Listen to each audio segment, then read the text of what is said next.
Electric motors are made of two main components, one stationary, called a stator, the other a rotor that moves inside the stator. The stator has multiple wire coils. Running electricity through them creates a magnetic field that turns the rotor, creating mechanical power.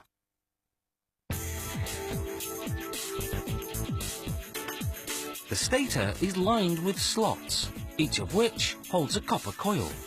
The more powerful the motor, the bigger the stator and the larger the slots.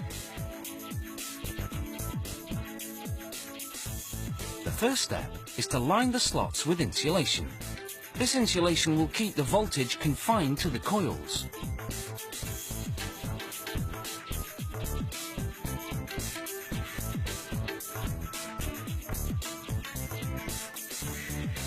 The coils are made from several copper wires wound together by machines.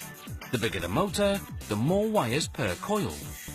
In this motor, each coil consists of 13 strands of copper wire.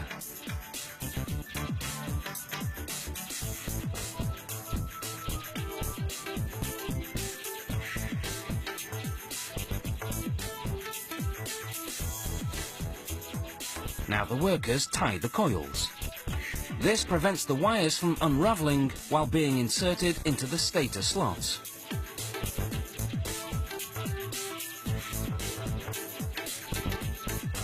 Workers cap each coil with fiberglass insulation. Then they insulate the portion of the coil left outside the slots with fiberglass sheets. Then insert fiberglass wedges to lock the coils inside the slots.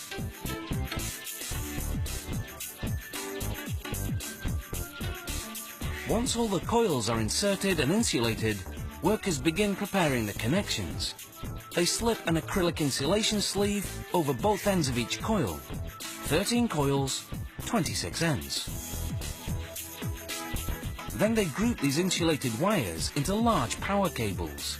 The number of wires per cable varies according to the speed and voltage of the motor.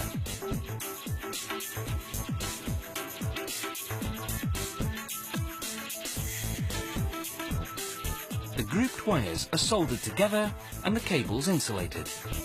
Workers tuck some inside the stator and leave others accessible so they can be attached to a power source when the motor is installed.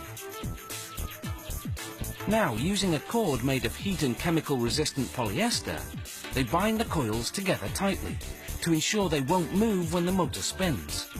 This unit of bound coils is known as the stator coil.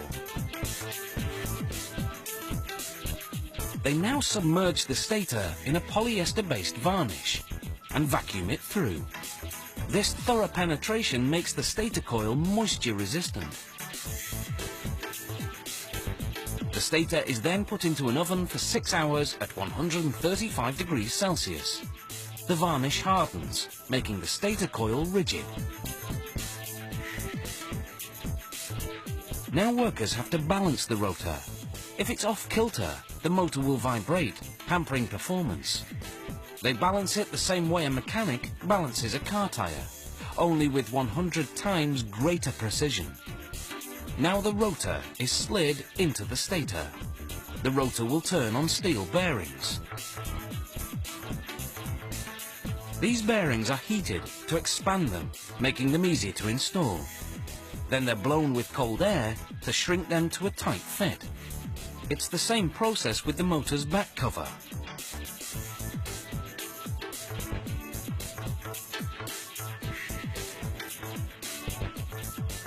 A fan is then installed over the back cover.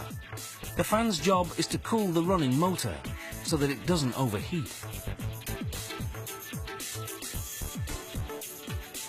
The fan is covered with a safety guard.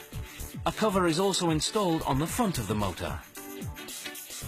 The finished motor is run through various tests to assess, among other things, insulation, power and performance.